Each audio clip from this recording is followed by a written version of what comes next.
Hello everyone, welcome to deep study. Deep study में आपका स्वागत है। तो हमने जो है क्या स्टार्ट किया था, अपना जो बुक स्टार्ट किया था और उसमें लेसन नंबर 3 जो कि राष्ट्रीय भक्ति आंदोलन से जो है हमारा संबंधित है। इसमें हम भक्ति आंदोलन में कौन कौन शामिल थे, भक्ति आंदोलन क्या था, संत कौन होते हैं, उनका समाज पे क्या क्या प्रभाव पड़ा था और मध्यकालीन भारतीय इतिहास में ये चीज़ इतनी ज़रूरी क्यों थी, ये सब संत लोग सामने क्यों आए थे, ये सब चीज़ें, इन सब क्वेश्चंस के जो आंसर्स हैं ना, हमें इसमें इस लेसन में हमें देखने को मिलेंगे। तो सबसे पहले यहाँ पे एक चीज़ बताई गई है कि मैं यहाँ पे एक एक चीज़ पढ़ने की कोशिश करता हूँ बच्चों, क्योंकि आपको ये चीज़ अच्छे तरीके से समझ में आए और कंपटीशन एग्ज़ाम वाला जो बच्चा यहाँ पे देख रहा है वो जो है शॉर्ट में इस चीज़ को देखेगा, बट आप लोग जो क्लास वाले बच्चे होते हैं वहाँ पे उनको थोड़ा सा जो है क्या करना पड़ता है, ब्रीफली उनको जो है एक तरीके से बड़े अच्छे तरीके से उसको बताना पड़ता है, वाइडली कह लीजिए आप, बताना पड़ता है। तो आज सुबह रमन ने क्या किया, अपने दादाजी को टेलीविज़न पर एक संत को प्रवचन करते हुए या सुनते हुए देखा अपने दादाजी को। उसने अपनी कक्षा में आके अपने शिक्षक से पूछा कि संत कौन होते हैं सर, या फिर ये प्रवचन क्यों देते हैं, या फिर लोग उनको क्यों सुनते हैं। रमन के ऐसे प्रश्न सुनकर जो उनके टीचर्स थे उन्होंने देखा कि जो बच्चे हैं उनको इनके बारे में ज़रूर बताना चाहिए, और रमन के इसी तरीके के जो क्वेश्चंस हैं उनके आंसर्स जो हैं यहाँ पे इस लेसन में जो है दिए गए हैं। तो सबसे पहले हम बात करते हैं जो मिडीवियल जो हिस्ट्री थी या मिडीवियल जो सोसाइटी थी हमारी, वहाँ पे व्याप्त जो दुर्बलताएं थी। दुर्बलताओं का मतलब क्या था, ये हमारे रिलीजियस पार्ट से संबंधित थी, मतलब हमारे धर्म से संबंध था इन सब चीज़ों का, ठीक है। तो मध्यकालीन समाज में जो व्याप्त दुर्बलताएं थी उनको दूर करने के लिए भक्ति आंदोलन की शुरुआत की गई थी, और ये आंदोलन ऐसा नहीं था कि किसी हमारे देश के किसी एक ही कोने में ये धर्म जो है चला था। ये धर्म जो है पूरा राष्ट्रव्यापी धर्म जो है इसको कहा गया है। पूरे जो है भारत में ये धर्म जो है चला था। क्या हुआ था प्यारे बच्चों, उस समय पे हमारा जो समाज था, जैसा कि आपने लास्ट लेसन में भी देखा था कि सिख धर्म में भी हम पढ़ रहे थे कि जब सिखिज़्म का एम्पावरमेंट हो रहा था तो उसी समय पे ये धर्म भी चला हुआ था। वो एक पार्ट था सिखिज़्म इस भक्ति आंदोलन का। और उस समय पर हमारे जो कौन हैं, हमारे जो संत महात्मा हुए हैं हमारे देश में, अलग अलग जगह पे अलग अलग संत महात्मा हुए, तो इन्होंने अपने अपने क्षेत्रों में जो है क्या किया था, अपने अपने क्षेत्रों में जो है इस धर्म को जो है अपने अपने हिंदू धर्म के लिए स्प्रेड किया था। अच्छे तरीके से इन्होंने जो है अपना अपना धर्म जो है निभाया था। जो संत महात्मा थे हमारे, उन्होंने, अब देखेंगे हम किस तरीके से उन्होंने ये सब किया था। बाहर बारिश हो रही है। वैसे तो ये आंदोलन कई शताब्दियों तक चला था, लेकिन 9 से 16 शताब्दी तक ये खास चला था। भारत के अलग अलग भागों में जो है इस आंदोलन को जो है देखा गया था। कौन सी शताब्दी से, 9वीं से 16वीं शताब्दी तक इस धर्म को देखा गया था भारत के अलग अलग जो है इलाकों में, अलग अलग क्षेत्रों में। 14वीं से 16वीं शताब्दी तक ये आंदोलन पूरे चरम पर था। इस आंदोलन का सूत्रपात दक्षिण भारत में हुआ था, और वहाँ से ये पूरे भारत में फैल गया था। भारत में जीवन के साथ आध्यात्मिकता जो होती है, हमारे देश में रिलीजियस जो पार्ट है हमारे देश का धर्म जो है ना, वो सबसे प्यारी चीज़ है। हमारे देश के धर्म से ही सारी चीज़ें, हमारी शिक्षा, हमारा व्यापार, हमारी जो आगे बढ़ने की जो प्रगति, हमारा जो संस्कृति है, हमारी संस्कृति है, हमारे आचार विचार हैं, हमारा व्यवहार है, बहुत सारी चीज़ें जो है हमारी किससे जुड़ी हुई हैं, धर्म से जुड़ी हुई हैं। तो अध्यात्म का जो है हमारे जीवन में, हम भारतीयों के जीवन में बहुत ज़्यादा महत्व रहता है। यहाँ की जो प्राचीन परंपराएं थी, वो समाज में मुक्ति के 3 मार्ग जो है यहाँ पे बताया था। एक तो ज्ञान मार्ग था, दूसरा कर्म मार्ग था, और तीसरा भक्ति मार्ग था। कहने का मतलब क्या है कि मनुष्य जो है उसको जो है मुक्ति कब मिलती है, मुक्ति उसको मिलती है जब उसको ज्ञान प्राप्त हो चुका हो, वो कर्म में विश्वास रखता हो, और भक्ति भी इसके साथ साथ जो है वो करता हो, तो तब उसको क्या मिलती है, मुक्ति मिलती है। फिर मध्यकाल में भक्ति मार्ग को विशेष महत्व मिला था। जो मध्यकाल था उसमें, भारतीय मध्यकाल में भक्ति को सबसे ज़्यादा महत्व जो है उस समय पर दिया गया था। इस समय पर धर्म के वास्तविक सिद्धांतों के स्थान पर झूठे रीति रिवाज और अंधविश्वास जो है बहुत ज़्यादा फैल रहे थे। इसीलिए भक्ति आंदोलन की ज़रूरत जो है पड़ गई थी। अब क्या हो रहा था, जब भी किसी भी धर्म में, किसी भी जगह पर, किसी भी देश में जब रीति रिवाज के नाम पर झूठे जो सिद्धांत फैल जाते हैं या अंधविश्वास जो है फैल जाते हैं, तो क्या करना पड़ता है, रेवोल्यूशन करना पड़ता है, रिफॉर्म करना पड़ता है। ठीक है, उस चीज़ को पुनर्जीवित करना पड़ता है। रिफॉर्म का मतलब क्या होता है, पुनर्जीवित करना, किसी भी चीज़ का सुधार करना उस चीज़ का। तो ये जो भक्ति मार्ग था, इसने हिंदू धर्म के अंदर सुधार किया था एक तरीके से। धर्म में प्राचीन मौलिकता व शुद्धता नहीं रह पाई थी। समाज में भी छुआछूत, जाति प्रथा जैसी बुराइयों ने अपनी जड़ें जमा ली थी। प्राचीन सामाजिक जो ताना बाना था वो बिल्कुल छिन्न भिन्न हो चुका था।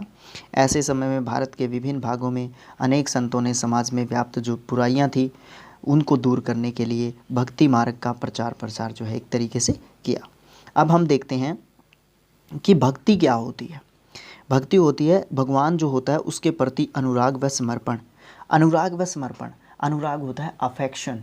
एक तरीके से भगवान के प्रति जो है हमारा क्या होता है, भगवान के ऊपर असीम जो विश्वास होता है ना एक मनुष्य का, उसको हम अनुराग बोलते हैं। समर्पण, अपने आप को भगवान को समर्पित कर देना, डेडिकेट कर देना, डेडिकेट कर देना भगवान को, अपने आप को समर्पित कर देना कि भगवान जो करेंगे मैं सिर्फ अपना काम करूँगा या करूँगी, जो करना है बाकी भगवान ने करना है, ईश्वर ने करना है, मुझे जो है अपना काम करने से मतलब है। जन्म मरण के बंधन से मुक्ति पाने का एक माध्यम जो मध्यम काल में बहुत लोकप्रिय हुआ था उसको कहते थे भक्ति। फिर है संत या गुरु कौन होते हैं, जो जन्म मरण जो बंधन होता है उससे मुक्ति का जो मार्ग बताते हैं, उन महापुरुषों को जो है क्या कहा गया है, मध्यकाल में संत कहा गया है या फिर गुरु कहा गया है। फिर भक्ति मार्ग क्या होता था, आध्यात्म में जन्म मरण के जो क्रम होता है ये प्रक्रिया मानी जाती है। जन्म मरण की जो प्रक्रिया है उससे मुक्त होने के लिए एक प्रक्रिया मानी गई थी भक्ति मार्ग, कि भक्ति मार्ग पर चलकर आप जो है जन्म मरण या मुक्ति को आसानी से प्राप्त कर सकते हैं। इस प्रक्रिया को पाने के लिए 3 रास्ते जो है बताए गए हैं जिनके बारे में हम डिस्कशन कर चुके हैं। ज्ञान, कर्म और भक्ति, ये 3 मार्ग थे। अर्थात भक्ति एक ऐसी प्रक्रिया है जिसके ऊपर चलकर हम जो है साधक मीन्स हम जो उसको अपनाते थे, यानी कि भक्त शिष्य जन्म मरण की प्रक्रिया से छुटकारा प्राप्त कर सकते हैं। अब मूव करते हैं नेक्स्ट पेज पे। इन महापुरुषों में कौन कौन शामिल हैं? प्यारे प्यारे बच्चों या जो बड़ा मेरा साथी इस वीडियो को देख रहा है वो, ये जो है ऐसे नाम हम पढ़ने जा रहे हैं जिनमें महान जो है हमारे गणितज्ञ, महान हमारे साइंटिस्ट्स है ना, महान हमारे संत महात्मा, इन्होंने संतों की भूमिका भी निभाई थी, इन्होंने जो है गुरुओं की भूमिका भी निभाई थी, इन्होंने जो है एक अध्यापक का काम भी किया था, इन्होंने धर्म को रिफॉर्म करने का एक तरीके से सोसाइटी को बिल्कुल चेंज कर दिया था इन लोगों ने। अभी हम इनके नाम जानने की कोशिश करते हैं। रामानुजाचार्य, नामदेव, जयदेव, चैतन्य महाप्रभु, रामानंद, संत कबीर, मीराबाई, गुरु नानक देव, ऐसे महान जो है ये संत महात्मा हुए हैं जिन्होंने भक्ति आंदोलन को जो है एक तरीके से बूस्ट अप किया था और सोसाइटी में रिफॉर्म जो है एक तरीके से टोटल कर दिया था।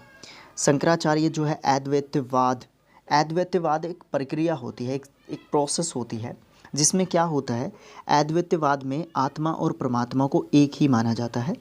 अद्वैतवाद एक सिद्धांत होता है जिसको फॉलो करके हम क्या करते हैं, मुक्ति को प्राप्त करते हैं, क्या करते हैं, जन्म मरण के चक्कर से जो है दूर हो जाते हैं। ठीक है, सिर्फ अपने काम में विश्वास रखते हैं, तो उसको एक प्रक्रिया है ये अद्वैतवाद। और इसका प्रचार किसने किया था? गुरु शंकराचार्य ने किया था। ये 1 नंबर में क्वेश्चन हमसे पूछ लिए जाते हैं। और ये अद्वैतवाद जो है क्या होता है, इसमें क्या होता है, किसने इसको फैलाया था, किस समय पर फैलाया था, ये सब चीज़ें हमसे पूछी जाती हैं। संसार तो मोह माया बताया है संसार को, और ईश्वर को सर्वव्यापक बताया है, मतलब हर जगह ईश्वर है। वो नहीं सुना है आप लोगों ने कि कण कण में भगवान होते हैं, तो वो वाली चीज़ जो है यहाँ पे फैलाई गई थी। यहाँ पे हमारे जो रामानुजाचार्य थे, शंकराचार्य इन्होंने फैलाया था इस चीज़ को।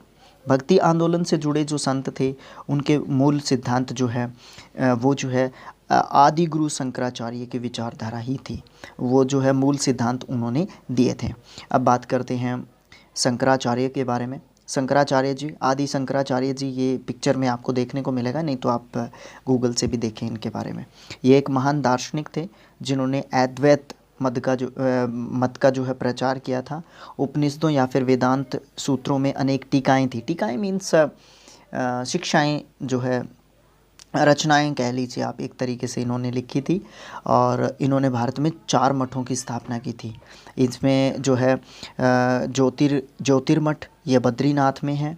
शारदा मठ, ये द्वारका धाम में है, द्वारका धाम जिसको आप कह सकते हैं। श्रृंगेरी मठ, ये रामेश्वरम जो है वहाँ पे है। और गोवर्धन मठ, ये जो है पूरी उड़ीसा में पड़ता है। तो ये 4 मठ थे। ये किसने जो है प्रतिपादित किए थे, किसने जो है इनको शुरू किया था?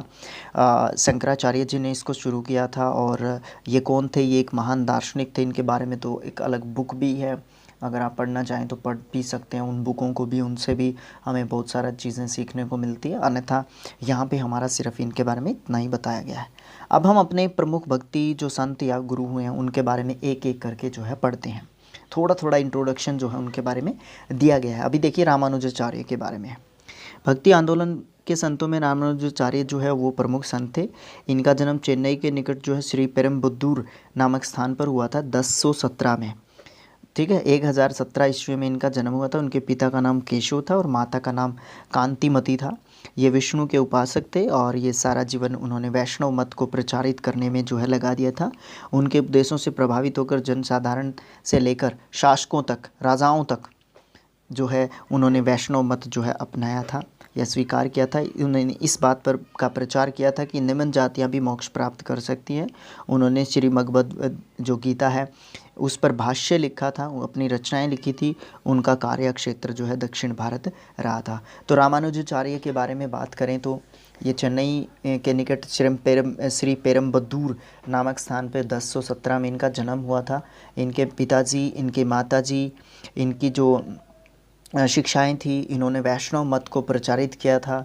और क्या जनसाधारण, क्या राजा, क्या शासक, क्या रंक, सब लोगों ने जो है इन वैष्णव मत को अपनाया, इनसे प्रभावित हुए काफ़ी। इन्होंने जो है निम्न जाति और जो जातीय भेद जो हम पढ़ रहे थे ना कि 9वीं से लेके जो 16वीं शताब्दी है वहाँ तक जो जातीय भेदभाव भी चरम सीमा पर था, तो उस दौरान जो है इन्होंने उस जातीय भेदभाव को भी कम करने की कोशिश की, एक तरीके से वैष्णव जो मत है उसको प्रसारित करके। और इन्होंने कौन से क्षेत्र में भारत के जो है काम किया था? इन्होंने जो है दक्षिण भारत में काम किया था, क्योंकि चेन्नई से बिलोंग करते हैं तो दक्षिण भारत में जो है इन्होंने काम किया था। ठीक है। दूसरे जो हमारे संत जी हैं उनका नाम है रामानंद जी। उत्तरी भारत में भक्ति आंदोलन के महान प्रचारक जो है कौन थे?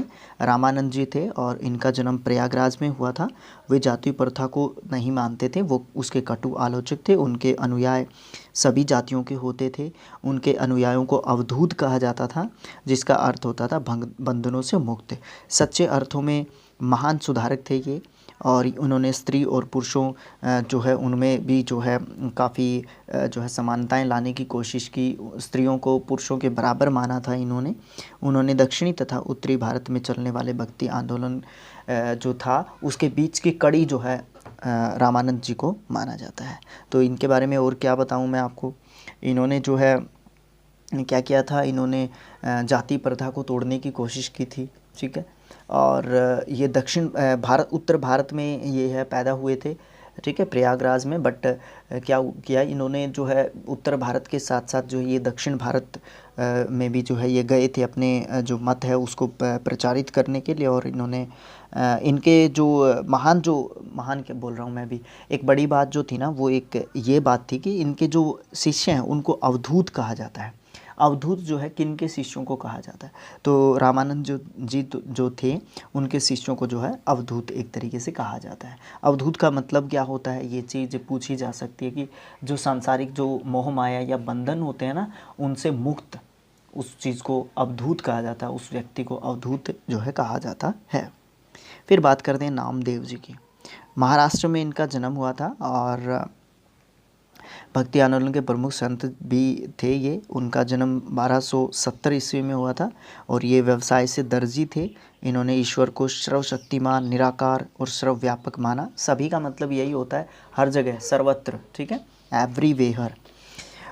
वो ईश्वर को, एक ईश्वर को मानते थे और तीर्थ यात्रा, बलि प्रथा, मूर्ति पूजा, व्रत संस्कार, इन सब चीज़ों को ये क्या मानते थे, बुराई मानते थे। और उन्होंने अपना जो मत है उसका प्रचार जब इन्होंने किया था तो इसमें भी इन सब चीज़ों का इन्होंने खंडन किया था। इन सब चीज़ों को मानते ही नहीं थे ये। इन्होंने अपने सिद्धांतों का प्रचार करने के लिए देश के विभिन्न भागों में भ्रमण किया। इन्होंने मराठी, हिंदी, पंजाबी भाषाओं में जो है अपने उपदेश दिए अपने भक्तजनों को। लंबे समय तक ये पंजाब में भी रहे थे और इनका मानना था कि मुक्ति जो है, एकमात्र साधन जो है क्या है मुक्ति का, वो ईश्वर की भक्ति है। जिसको मुक्ति प्राप्त करनी है उसको ईश्वर की भक्ति जो है निश्चित रूप से करनी चाहिए, ठीक है। तो इन्होंने जाति प्रथा जो है, मूर्ति पूजा, तीर्थ यात्रा करना, अपने काम में विश्वास रखना, ठीक है, इस सब चीज़ों को जो है समाज में नामदेव जी ने बढ़ाने की एक तरीके से खोज की थी, मतलब लोगों को इंस्पायर किया था एक तरीके से। जयदेव तथा चैतन्य महाप्रभु, बंगाल में भक्ति आंदोलन का प्रचार करने वाले प्रमुख संत जो है जयदेव व चैतन्य महाप्रभु थे। जयदेव जो है कृष्ण और राधा के जो है परम भक्त माने जाते हैं। इन्होंने गीत गोविंद नाम पुस्तक की रचना की थी। ये पुस्तक थी गीत गोविंद पुस्तक की रचना जो है किसने की थी, ठीक है, और इसमें ये किससे संबंधित है, ठीक है, ये सब चीज़ें हमसे पूछी जा सकती हैं। तो आप वीडियो लंबा ना हो जाए इसलिए मैं ये चीज़ जो है जल्दी करवाने की कोशिश करता हूँ। अपनी इस रचना में उन्होंने राधा कृष्ण के माध्यम से प्रेम भक्ति का प्रचार किया था। उन्होंने बंगाल के शासक लक्ष्मण सेन ने अपने दरबार में जो है बुलाया था और वहाँ पे उन्होंने, लक्ष्मण सेन ने जो है क्या किया था, उनको रतन की उपाधि दी थी। चैतन्य महाप्रभु बंगाल की भक्ति परंपरा के एक महान संत माने जाते हैं, जिनका बचपन का नाम क्या था, विशंभर था, विशंभर। इनका जन्म जो है 1485 में नादिया नाम के स्थान पर हुआ था और ये किसके भक्त थे, ये तो हम पढ़ ही चुके हैं, कृष्ण के भक्त थे। इन्होंने कीर्तन प्रथा, जो कीर्तन आज भी जो कीर्तन किए जाते हैं उस प्रथा का प्रतिपादन किन्होंने किया था, चैतन्य महाप्रभु ने किया था। इनके कीर्तनों में गायन के साथ साथ जो है संगीत और नृत्य का भी समावेश जो है आपको एक तरीके से देखने को मिलता है, यानी कि गायन के साथ साथ नृत्य भी जो है इनके भजनों के द्वारा होता था। तो ये चीज़ जो है अब देखिए, हम 4 जो है हमारे संत महात्माओं के बारे में, गुरुओं के बारे में पढ़ चुके हैं। यहाँ तक हमने देखा कि किसी का जन्म महाराष्ट्र में हुआ है, किसी का प्रयागराज में हुआ है, किसी का बंगाल में हुआ है, किसी का कहीं पे हुआ है। तो अलग अलग जगहों पर, जैसा कि मैंने आपको लेसन की शुरुआत में बताया था कि अलग अलग जगहों पर इन हमारे संतों का जन्म हुआ था और इन्होंने जो है भक्ति को जो है विशेष बल दिया। कोई किसी संप्रदाय से संबंधित था, कोई किसी संप्रदाय से संबंधित था।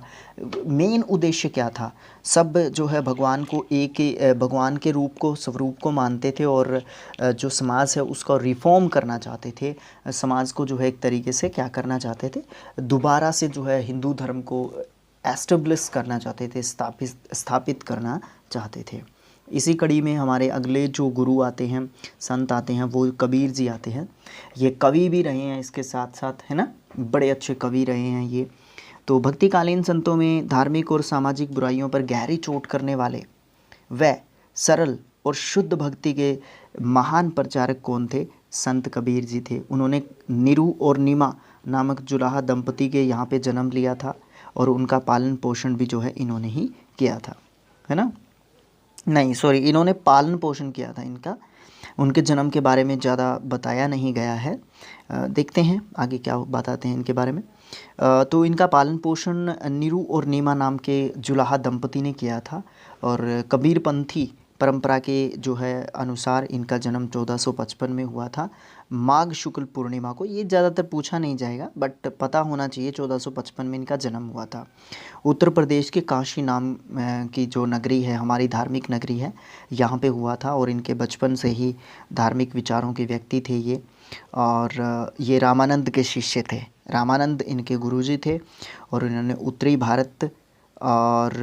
भारत में जन साधारण की भाषा में अपने प्रवचन दिए थे। इन्होंने बीजक नाम के ग्रंथ की जो है संकलन किया था और एकेश्वरवाद मतलब एक ईश्वर, एक भगवान, इस पर बल दिया इन्होंने। और इनके अनुसार जो ईश्वर है वो सर्वव्यापक और निर्गुण है। उन्होंने जाति प्रथा, छुआछूत या धार्मिक जो आडंबर यानी कि अंधविश्वास, इन सब चीज़ों के खिलाफ जो है आवाज़ उठाई थी। इनकी भक्ति सरलता और शुद्धता पर बल देती थी या देती है। कबीर जी की भक्ति में सच्चे गुरु को महत्व दिया जाता है। उनके अनुसार सच्चा गुरु ही आत्मा का परमात्मा से मिलन करने में जो है आपको रास्ता दिखा सकता है। ये आडंबरों के यानी कि अंधविश्वास के कटु आलोचक थे। इन्होंने तिलक लगाना, व्रत रखना, तीर्थ यात्रा करना और भी जो धार्मिक जो आडंबर होते थे, अंधविश्वास होते थे, उनकी जमकर निंदा की थी। इतना ही नहीं, इन्होंने मूर्ति पूजा का भी खास विरोध किया था।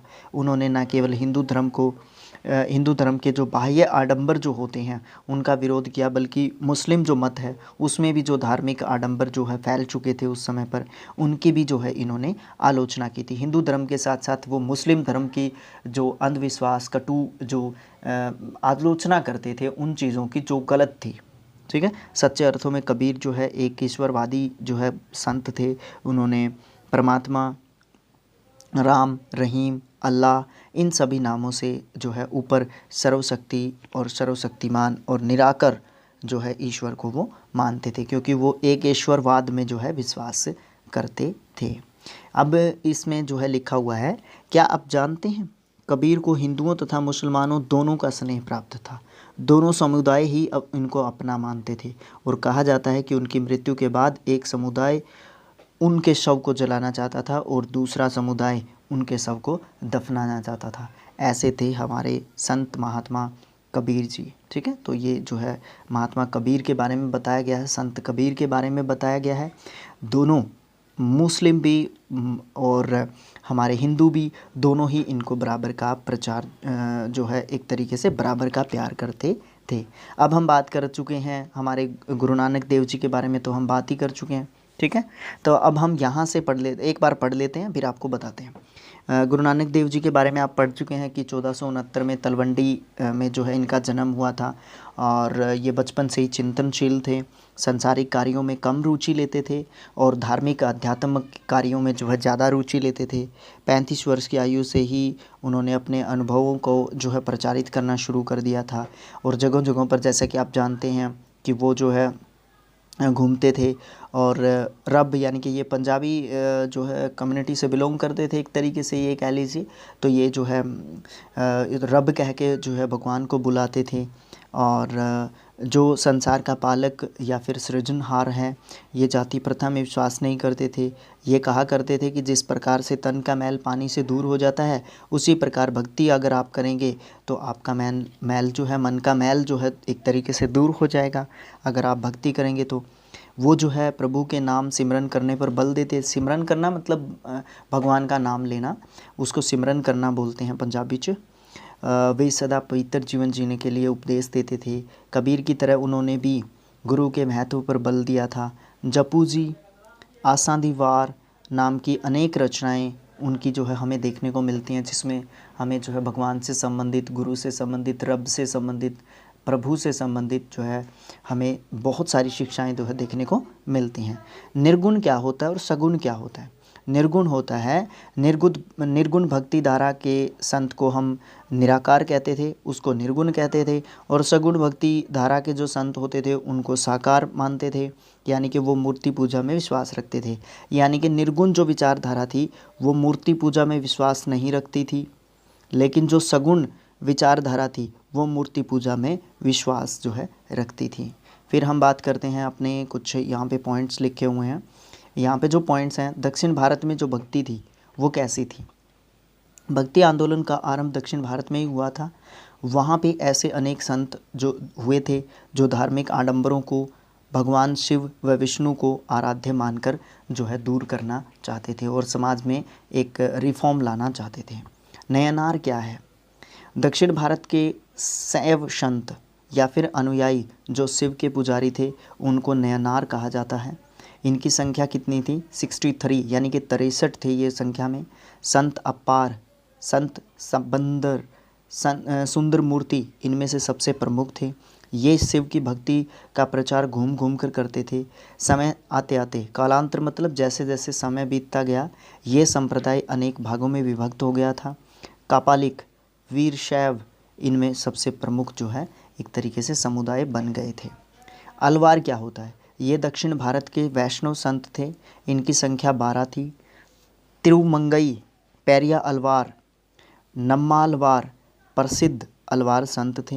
ये विष्णु की भक्ति करते थे और ये भी घूम घूम कर जो है प्रचार करते थे विष्णु की भक्ति का। जैसे जैसे समय बीतता गया, उत्तर भारत में ये संप्रदाय विभिन्न रूप से प्रसिद्ध हुआ था और उत्तर भारत में विष्णु के 2 रूपों का विभिन्न संतों ने प्रचार किया था।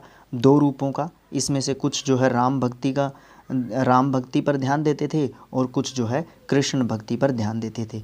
तो विष्णु के ये क्या थे?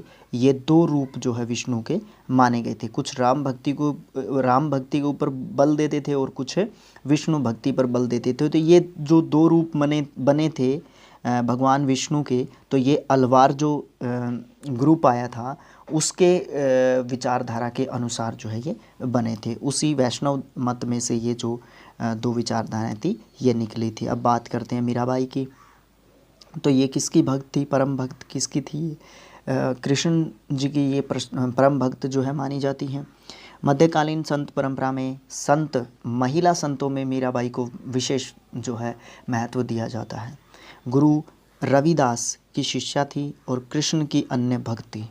1498 में इनका जन्म हुआ था। विवाह इनका राणा सांगा के साथ हुआ था। भोजराज से हुआ था इनका, ठीक है। राणा सांगा के पुत्र थे भोजराज, उनके साथ इनका विवाह हुआ था। लेकिन विवाह के कुछ समय के बाद ही जो भोजराज थे उनकी मृत्यु हो गई थी। इसके बाद उन्होंने सारा जीवन जो है ईश्वर की भक्ति में जो है व्यतीत करना जरूरी समझा, उचित समझा।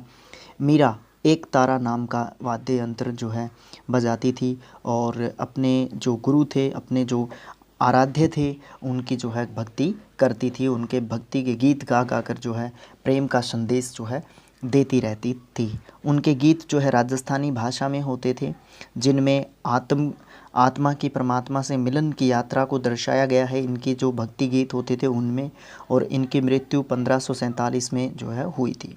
भक्तिकालीन जो संत थे उनमें से एकमात्र महिला संत कौन थी?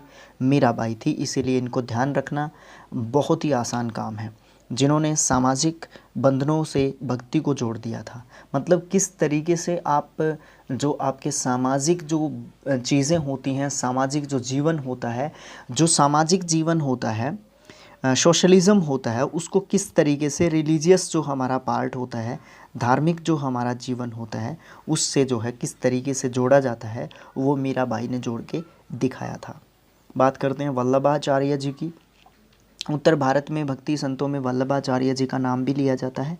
ये रामानंद जी के शिष्य थे। इनका जन्म 1469 में हुआ था। काशी के निकट एक ब्राह्मण परिवार में हुआ था।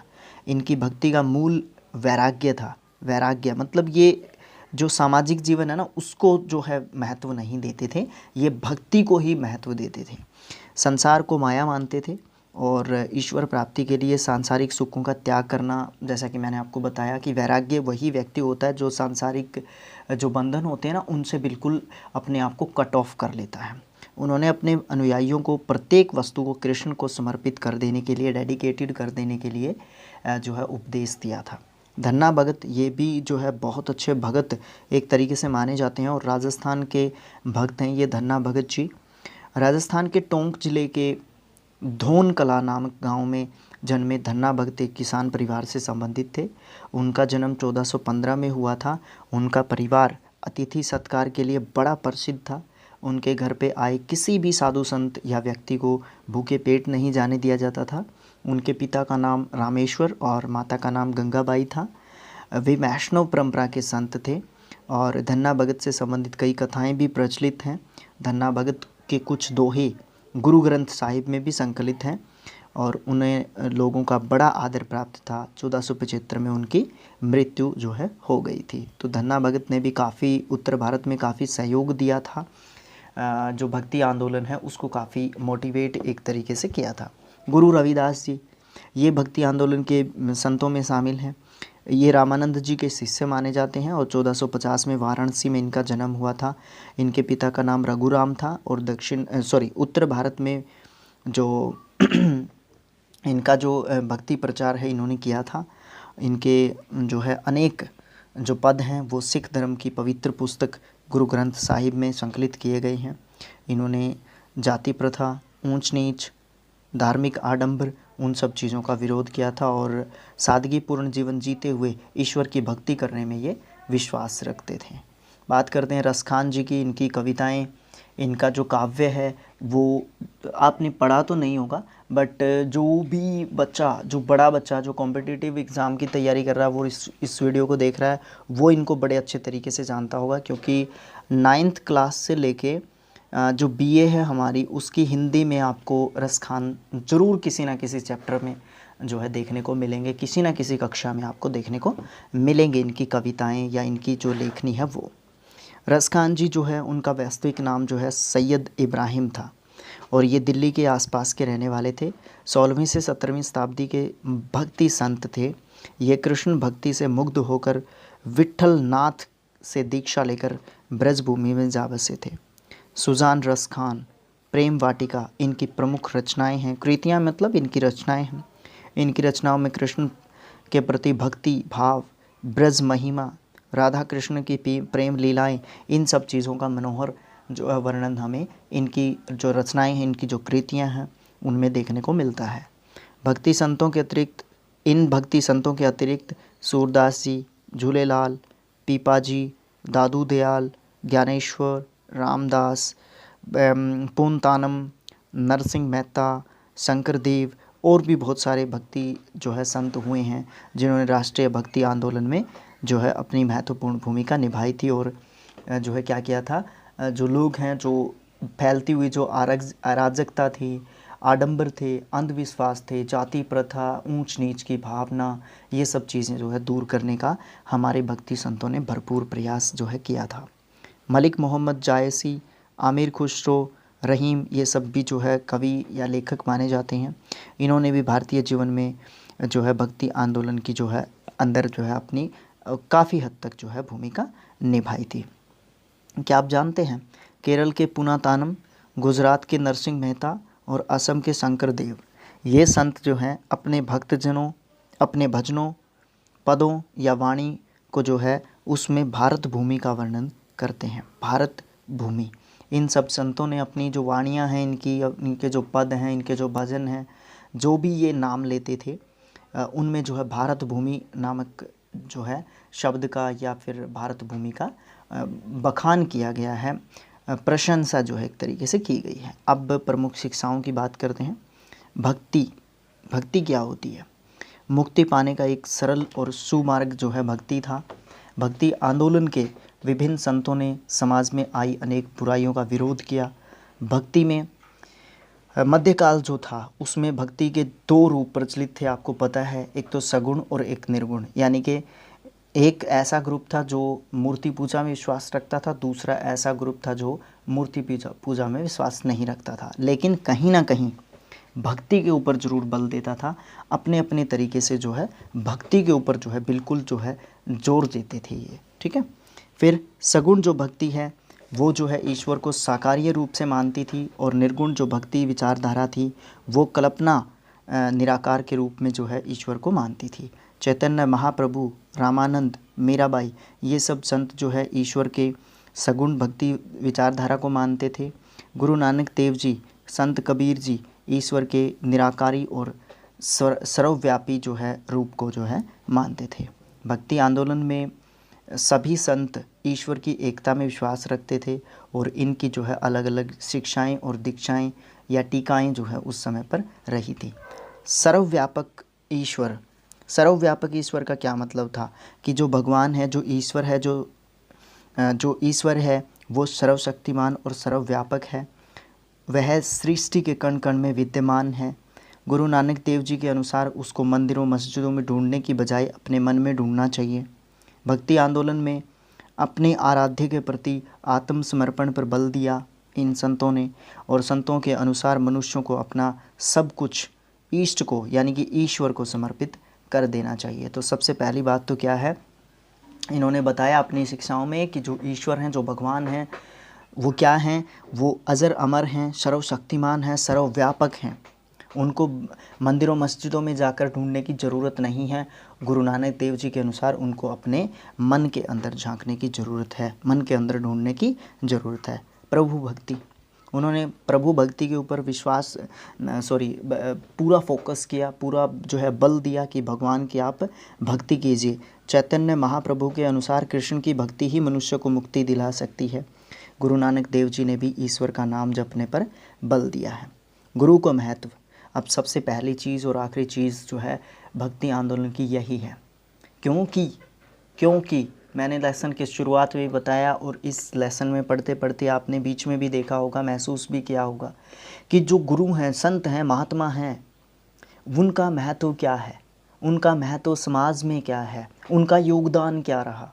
तो गुरु जो है उसका सबसे ज़्यादा महत्व है मुक्ति प्राप्त करने के लिए, अपने जीवन को अच्छा व्यतीत करने के लिए, भगवान की, गुरु की, ईश्वर की, रब की उपासना करने के लिए, अल्लाह की, इन सब की उपासना करने के लिए किसका कौन रास्ता दिखाता है हमें, तो गुरु हमें रास्ता दिखाते हैं। ठीक है, तो इस चीज़ को बहुत ज़्यादा महत्व दिया गया कि गुरु या संत की जो है बहुत ज़्यादा महत्व है, उसके बिना जो है आप मुक्ति के मार्ग पर अग्रसर नहीं हो सकते हैं। भेदभाव का विरोध, इन्होंने जितने भी हमारे गुरु हुए, आडंबरों का विरोध, भेदभाव का विरोध, ये सब चीज़ें की इन्होंने कि आप जो है जाति प्रथा में विश्वास मत रखें। सभी इंसान, सभी जो भी मनुष्य है, सभी इंसान, सभी आदमी एक ही मनुष्य के बच्चे हैं, एक ही मनुष्य के द्वारा पैदा किए गए व्यक्ति हैं, लोग हैं, और हमें एक दूसरे से जातीय, वर्गीय भेदभाव करने की ज़रूरत नहीं है, नस्लीय भेदभाव करने की ज़रूरत नहीं है। महिलाओं को एक उचित स्थान देने के लिए समाज में इन्होंने जो है काफ़ी जो है विरोधों का एक तरीके से सामना किया है। इन संतों ने काफ़ी जो है अपने तरीके से इन्होंने जो है बढ़ाने की कोशिश की, उनको उत्थान करने की कोशिश की समाज में। और सबसे ज़्यादा योगदान अगर मैं कहूँ तो भक्ति आंदोलन के क्षेत्र में या उस समय पर मीराबाई का जो है मैं मानने की कोशिश करता हूँ कि उन्होंने जो है भक्ति मार्ग को अपनाया और महिलाओं को एक संदेश दिया कि आप जो है भक्ति मार्ग के अनुसार भी आप जो है क्या कर सकते हैं, रिफॉर्म कर सकते हैं, सोसाइटी में, समाज में उत्थान कर सकते हैं, अपना भी कर सकते हैं, समाज का भी कर सकते हैं। तो इन्होंने आडंबरों, अंधविश्वासों, व्यर्थ की चीज़ों, व्यर्थ की बातों, जातीय भेदभावों, इन सब चीज़ों से जो है दूर रहने के लिए जो है कहा लोगों को। ठीक है, सरल जीवन जीने पर जो है, सरल और सादा जीवन जीने के लिए जो है सभी गुरुओं ने इस चीज़ को जो है क्या किया, इस चीज़ के ऊपर बहुत ज़्यादा बल दिया। सादा और सरल जीवन जीते हुए भी, जैसा कि गुरु नानक देव जी ने हमने पढ़ा कि कहा था कि आपको ज़रूरी नहीं है आपने घर छोड़ देना है, आप जो है सामाजिक जीवन जीते हुए भी आप क्या कर सकते हैं, भक्ति कर सकते हैं। क्यों? क्योंकि भगवान को मंदिरों, मस्जिदों, गुरुद्वारों में ढूंढने की ज़रूरत नहीं है, भगवान हमारे मन के अंदर होते हैं। श्रम को महत्व, सभी संतों ने क्या किया, श्रम को महत्व दिया। जैसे कि यहाँ पे आप देख सकते हैं, अपने अपने काम करते हुए उन्होंने, सभी जो हमारे संत महात्मा हुए हैं या फिर बहुत सारे हमारे संत महात्मा जो हुए हैं, उन्होंने अपने काम करते हुए लोगों को ये संदेश दिया कि अपने श्रम के महत्व क्या है, जो मेहनत है उसका महत्व क्या है। जैसे कि जो कबीर जी हैं, उन्होंने कपड़ा बुनना नहीं छोड़ा, रविदास जी ने अपना पुश्तैनी काम किया, करतार में रहते हुए गुरु नानक देव जी भी खेती बाड़ी का कार्य करते थे, कृषि करते थे। तो इन्होंने क्या किया था, इन शॉर्ट इन्होंने जो श्रम है, जो मेहनत है, उसको जो है एक तरीके से जो है महत्व दिया था इन्होंने। ठीक है, उसके बाद समानता, सभी संतों ने समानता का जो गुण है या समानता लाने की कोशिश की समाज में, तभी तो एक रेवोल्यूशन आएगा, तभी तो समाज के अंदर जो धर्म है, जो हिंदू धर्म है खासकर, उसमें जो है जादू टोने, आडंबर, अंधविश्वास, इन सब चीज़ों की भरमार हो चुकी थी। ठीक है, तो इन सब चीज़ों का समानता जब मिलेगी व्यक्ति को, तो वो दूसरा धर्म क्यों अपनाएगा। अपने धर्म में जब समानता मिलेगी, इज्जत मिलेगी, एक मान मिलेगा, तो वो जो है दूसरे धर्म की तरफ क्यों भागेगा। तो हिंदू मुस्लिम एकता के समर्थक भी थे, साथ ही में उन्होंने सामाजिक एकता पर भी बल दिया। स्थानीय भाषा, ये सबसे महत्वपूर्ण चीज़ थी जिसका जिक्र मैं कर नहीं पाया सबसे पहले। जो भी संत महात्मा हुए थे उन्होंने जन साधारण की भाषा में जो है अपने विचारों को प्रचारित प्रसारित किया था। इसमें जो है बहुत सारी भाषाएं शामिल हैं। इसमें मराठी, ब्रज भाषा, बांग्ला, पंजाबी, तमिल, तेलुगु, ये सब भाषाओं में जो है इन्होंने क्या किया था, जो है अपने अपने क्षेत्र में क्या किया था, अपने अपने धर्म का जो है प्रचार प्रसार जो है एक तरीके से किया था। उनका दृढ़ विश्वास था कि परमात्मा की भक्ति किसी विशेष भाषा में नहीं की जा सकती। उसके लिए मन की भाषा, मन के अंदर श्रद्धा, मन के अंदर भावना होनी चाहिए ईश्वर के प्रति, अपने धर्म के प्रति, अपने लोगों के प्रति, समाज के प्रति, अपने गुरु के प्रति, अपने परमात्मा के प्रति। श्रद्धा यानी कि भावना होनी चाहिए आपके अंदर। सच्ची भावना से आप भक्ति करते हैं जब भगवान की, उसके लिए कोई विशेष भाषा, कोई विशेष उपासना करने का तरीका नहीं हो सकता। सच्चे अर्थों में ये जो आंदोलन था वो विविधता में एकता का एक प्रतीक माना गया उस समय पर, और राष्ट्रीय स्वरूप की जो एक राष्ट्रीयता का स्वरूप एक तरीके से इसको माना गया।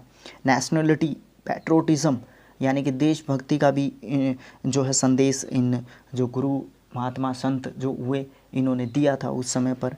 भारत के विभिन्न भागों में इस आंदोलन को शुरू करने वाले संत अलग अलग थे, लेकिन उनकी जो मूल विचार थे, उनकी जो मूल जो सोच थी उनकी रिफॉर्म करने की थी, अपने अपने क्षेत्रों में, अपने अपने एरियाज़ में वो जो है करने में वो लोग सफल रहे थे। तो इसका प्रभाव क्या पड़ा समाज के ऊपर, इसका प्रभाव क्या पड़ा, ठीक है। तो इसके ऊपर समाज का क्या प्रभाव पड़ा, काफ़ी जो है हद तक हम कर ही चुके हैं, तो कर लेते हैं हम इसको भी। समाज का एक शब्द है बहुआयामी।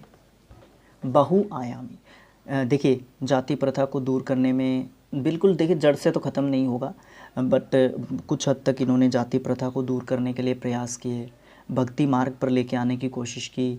हिंदू धर्म में कुछ बुराइयां, कुरीतियां जो है समाज में फैल रही थी उनको दूर करने की कोशिश की। स्त्रियों की स्थिति में सुधार कुछ हद तक देखने को जो है भक्ति आंदोलन के दौरान जो है मिला। तो ये सब चीज़ें बहुआयामी थी। भक्ति आंदोलन का बहुआयामी प्रभाव जो है प्रत्येक वर्ग पर इसका प्रभाव देखने को मिला था। इससे सामाजिक सुधार देखने को मिले, हिंदू मुस्लिम एकता जो है देखने को मिली। ये सब चीज़ें जो है हमें देखने को यहाँ पे मिली। अब बात करते हैं सूफ़ी आंदोलन क्या है। ये इस्लाम की एक आध्यात्मिक धारा है। इसका जन्म ईरान में हुआ था। इसकी अनेक शाखाएं या अनेक परंपराएं थी जिन्हें सिलसिले कहा जाता है, सूफ़ी सिलसिले। तो इसमें चिश्ती और ऋषि सिलसिला जो है उन्हीं शाखाओं में से थे जिन पर भारतीय आध्यात्मिक पद्धति का प्रभाव देखा जा सकता है। इस्लाम की इस रहस्यवादी धारा में ईश्वर को प्राप्त करने का मार्ग जो है इस्लाम की इस रहस्यवादी धारा को माना जाता है सूफ़ी आंदोलन, ठीक है। तो इसकी ये परंपरा जो है कहाँ से शुरू हुई थी, कहाँ पे ख़त्म तो आखिर मैं ये चाहूँगा कि ना हो, ऐसी चीज़ें कभी ख़त्म नहीं होती।